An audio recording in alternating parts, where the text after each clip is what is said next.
Hello everyone, bringing you a video today talking about a unit from the Vietnam War, which I find very interesting.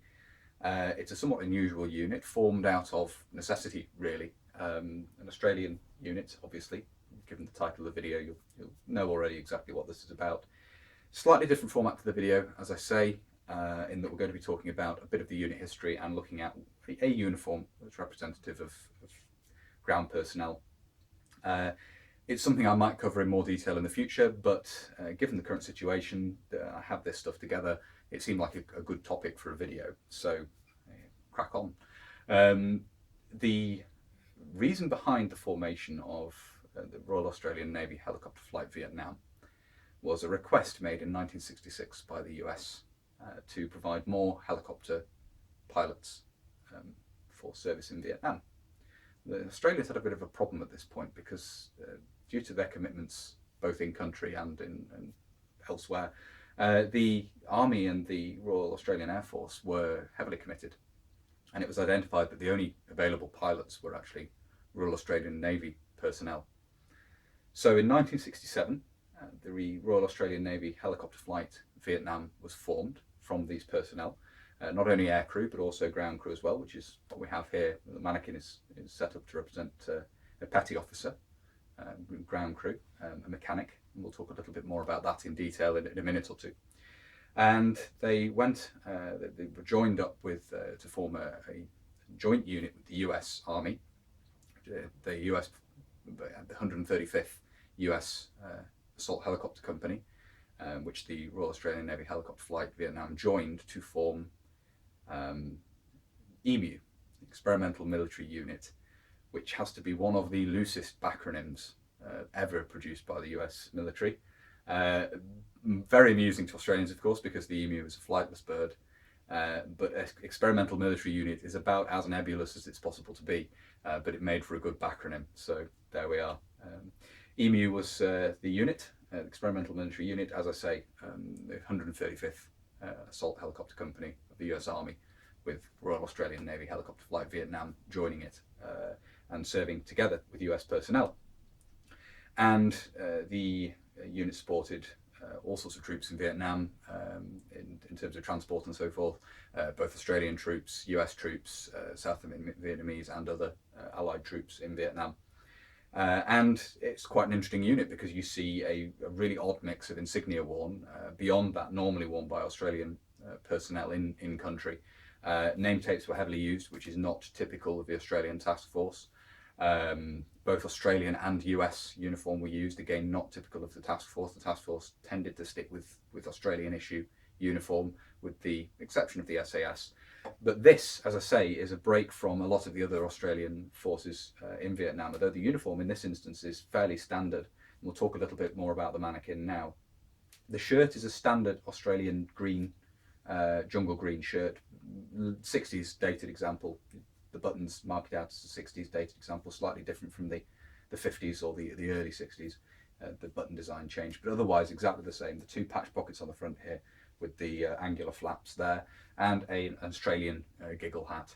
This is a 70s example, but basically the same as that was being issued in Vietnam at the time, the actual Australian-made examples. A recent acquisition thanks to the help of Kobe Peters in Australia, who sorted me out with that. Very typical of Australian EMU personnel was the use of name tapes, in-country made name tapes, and these are from Boonydog. Obviously make in-country patches, I think is the website name. I'll put a link down below anyway, who does excellent in-country type name tapes. And we have here RA Navy, obviously Royal Australian Navy. You'd sometimes just see RAN as well, that's equally possible. And then the last name, Moore, in official, basically that's the official, just having a last name. It was not uncommon to see initials added in front of these as well. So you might have, obviously your initials, SL in my case, Moore, in front of the last name, which is not official, obviously, but it was done. You see, it's a lot in period photographs. As well as wearing standard Australian uniform, in terms of ground personnel, it's very common to see US tropical combat uniform being worn. As I say, not typical for Australian forces in Vietnam, but for EMU, it was very, very common for Royal Australian Navy Helicopter Flight Vietnam personnel. It was very common to see, certainly for senior rates in ground crew roles. And you'll see the Tropical Combat Uniform worn with tapes in a similar manner to this. So, as I said before, last name and initials sometimes, or just last name, and then RA Navy or RAN on the other side. And typically, senior rates would wear the equivalent US Army collar rank for their NCO grade, their rating in terms of, obviously they'd wear the NCO grade of equivalent in the US Army. Useful when you're serving with a US Army unit. Obviously it allows recognition between the different forces there. We'll move this round now though, because this particular shirt I've badged up fully with Royal Australian Naval insignia, and we'll have a look at that now.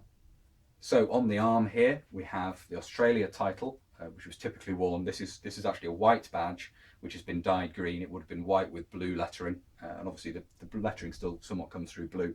That's been dyed green and stitched on at the top of the shoulder there. And then we have the rate badge, which for a petty officer is crossed anchors with a crown surmounting them. And again, this is originally a white tropical badge for wear on white uniform or on the blue working uniform, and that's been dyed green. And again, affixed to the arm there. You'll notice that the petty officer's badge is actually set forward on the arm. This is typical for naval insignia at the time and had been for a long time. It was originally part of uniform regulations when wearing square rig uniform to set the badge forward of the reverse crease, because everything was pressed inside out, set the badge forward of the reverse crease which ran down the centre line of the arm.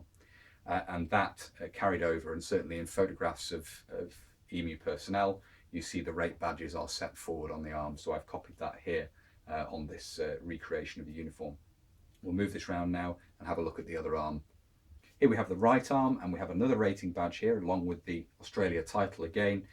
This is the non-substantive rate. So the substantive rate is your petty officer's badge, and then this is the trade essentially that you're in. This is a Royal Australian Navy Air Arm badge, obviously designated there by the jet aircraft in profile on the badge, and then we have AE underneath, which designates this as a petty officer, mechanic, airframes and engines. And as I say, that's it's a fairly typical rating badge for the time period for air arm personnel, in that you have the plane here with the letters designating underneath what your actual role is, and obviously the crown indicates the petty officer in this instance. Originally there'd not been a particularly close link in the Royal Navy and obviously the other Dominion navies. Much earlier than this, you'd had a system where substantive rate and non-substantive rate, that is to say your actual rating in terms of leading seaman, petty officer, etc., and your trade progression weren't particularly linked. So you could be a leading seaman with a very high qualification in your trade, and vice versa, you could be a petty officer or a chief petty officer with only seaman gunnery qualifications. That's an example from the gunnery branch, for example. By this time, with a lot more technical trades and things coming in, you really needed a closer link between the progression of the two sides of that, and that's what we see here. Obviously, we have a petty officer, and that's linked to the petty officer mechanic, airframes and engines. It's more closely linked together by this point. So there we are. That's a look at the badges on this particular uniform here. So EMU is a particularly interesting sort of unit for me in that it is a very close cooperation with the US Army. It's Australian Navy personnel very much serving in a land-based role. You get interesting uniform combinations, as we've looked at on the mannequin here, even more so when you think the US uniform was thrown into the mix. Aircrew uniform was primarily of US origin as well. You certainly see that in period photographs. And obviously the sort of the everyday working uniform again for officers was a mix. You'd often see them wearing the shirts with their rank on rank slides up on the epaulets and so forth. There's lots of photographs on the Australian War Memorial website. If you type in EMU or 135th or Royal Australia 135th Assault Helicopter Company or Royal Australian Navy Helicopter Flight Vietnam, you'll find lots of photographs on there which show the different combinations of uniform and things that were worn. This is just one example that I thought it would be interesting to run over. And as I say, there's a lot more information about the unit itself out there as well. This is just a brief run over of some of the reasons I find it interesting, and just to sort of bring it to people's attention, because I don't think it's very well known. It wasn't a large force by any means, but it's nevertheless an interesting part of the military history of that time period. So I do hope you found that interesting, as I always say. If you have and you'd like to see more from the channel, please do consider subscribing if you haven't already. And whether you're new subscribing or you've already subscribed, please make sure you hit the little notification button, the little bell down below. That will, of course, alert you when I upload future videos.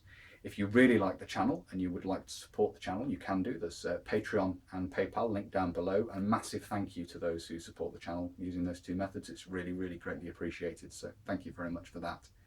There is, of course, also social media for the channel. There's Facebook, Instagram, and Twitter now as well, all linked down below in the description.